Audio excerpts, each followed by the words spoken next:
Continuando con nuestras clases de fisiología, el día de hoy veremos la biofísica de la membrana celular. Y para esto es muy importante que recordemos que nuestra célula va a estar separada por su membrana celular en un medio interno y en un medio externo. Esto va a hacer que tengamos concentraciones diferentes de ciertas moléculas, de iones, de solutos dentro y fuera de la célula. Pero hay unas moléculas específicamente que son moléculas cargadas eléctricamente. Aquí podemos ver el potasio y el sodio, pero también el cloro, el calcio, el magnesio, el bicarbonato. Van a ser moléculas que van a estar cargadas eléctricamente, es decir, van a tener electricidad.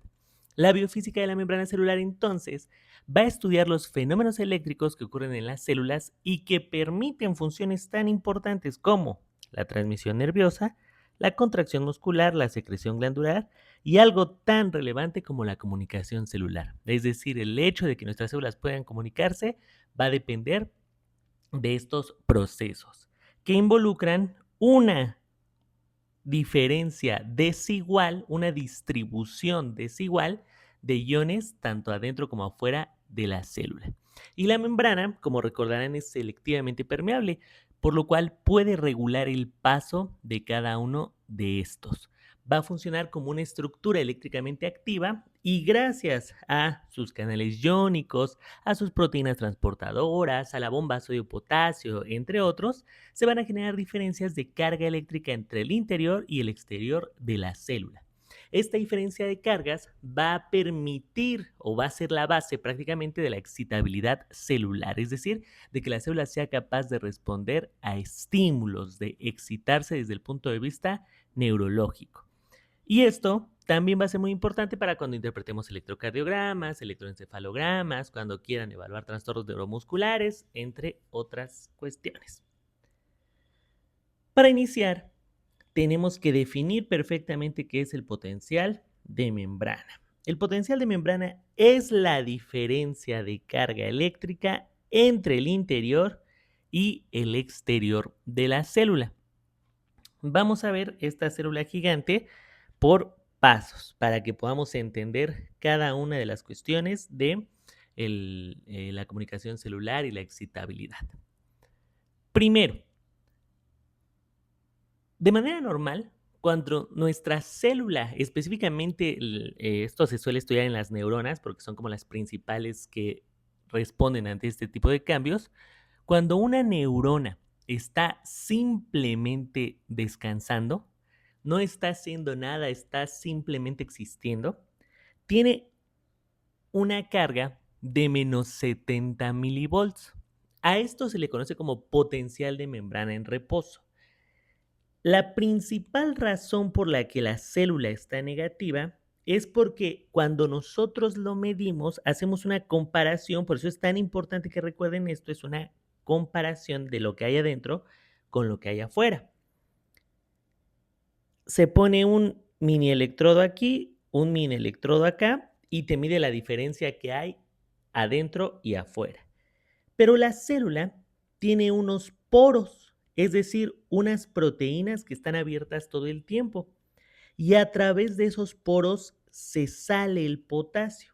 Este que tiene cargas positivas se empieza a salir. Eso provoca que haya más cargas positivas afuera que adentro. Y no existen poros de sodio o no tienen cierta cantidad como para ser igual que la del potasio, por lo cual ellos no pueden entrar. El sodio no puede entrar, se queda afuera, la célula está perdiendo cargas positivas que se van para afuera y por eso cuando hacemos la medida con los microelectrodos sale que la célula dentro tiene menos 70 milivolts, es decir, una carga negativa. ¿Por qué? Principalmente por el potasio, ¿vale? Por esta salida de potasio se considera que el potasio es el principal responsable de establecer el potencial de membrana en reposo, que es este menos 70 milivolts. Eso va a ocurrir cuando nuestra célula solamente está existiendo, ¿vale? En este momento no está haciendo nada, no está realizando ningún tipo de comunicación, no hace nada, solamente está existiendo. Por eso se llama potencial de membrana en reposo, porque la célula, en este caso la neurona, solamente está ahí reposando tranquilamente. Pero cuando llega un estímulo, puede ser un estímulo muy, muy, muy, muy chiquito, al cual se le llama potencial graduado o potencial electrotónico, que solamente va a ser en el área local, ¿vale? Solamente en un pequeño espacio de la neurona o una cuestión muy, muy, muy, muy, muy chiquita es donde actúan estos potenciales.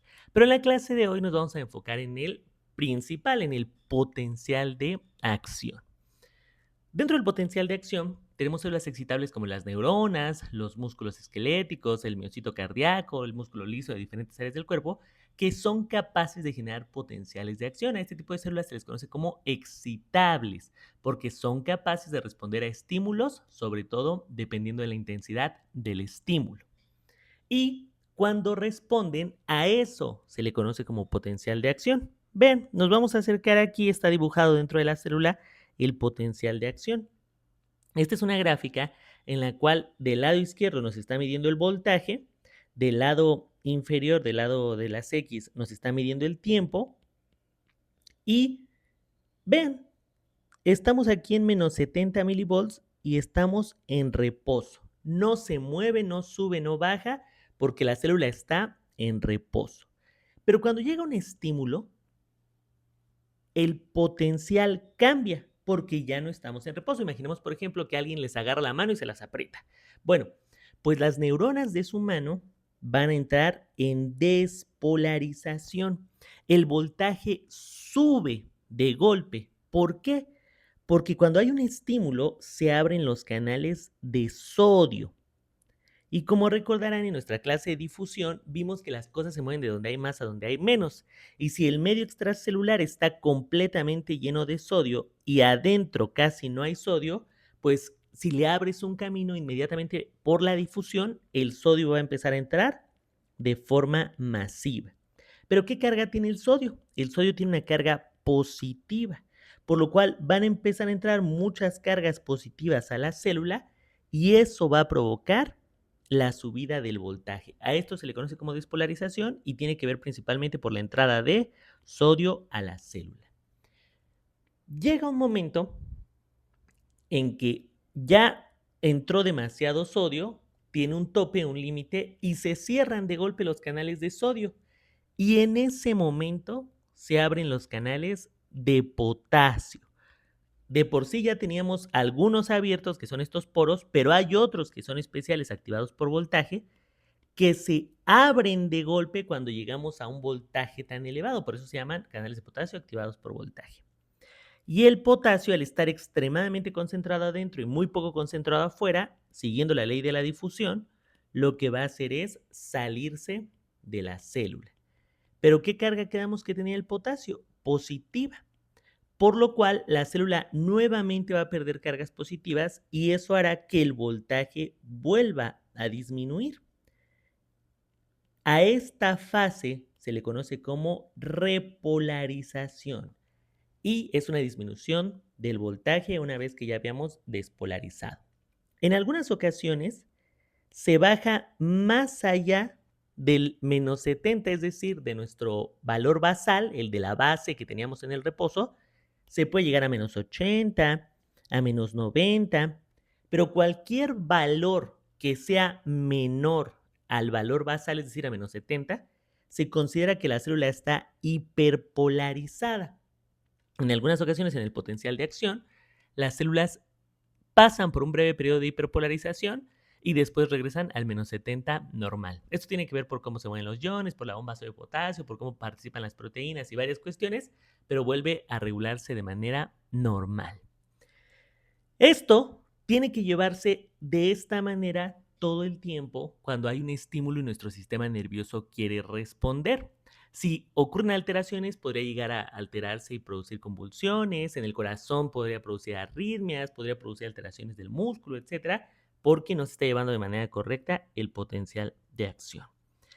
Esto ocurre en una neurona, o en un músculo, pero principalmente en las neuronas tenemos que transmitir ese potencial de acción. Si nos vamos a nuestro ejemplo en donde les están apretando su manita, pues ese estímulo que están teniendo en su mano tiene que subir a través de sus nervios, llegar a la médula espinal, subir a el encéfalo y específicamente en la corteza sensorial, identificar que alguien les está agarrando la mano, se las está apretando y poder identificar qué mano es, si es la derecha o la izquierda, en qué zona específica. Todo eso lo hace el cerebro, pero ese estímulo que se generó en la mano tuvo que viajar hasta el cerebro. ¿Y cómo es que ocurre esto? Gracias a la conducción del potencial de acción.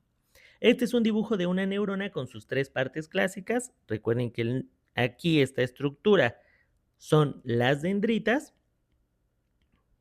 estas como prolongaciones.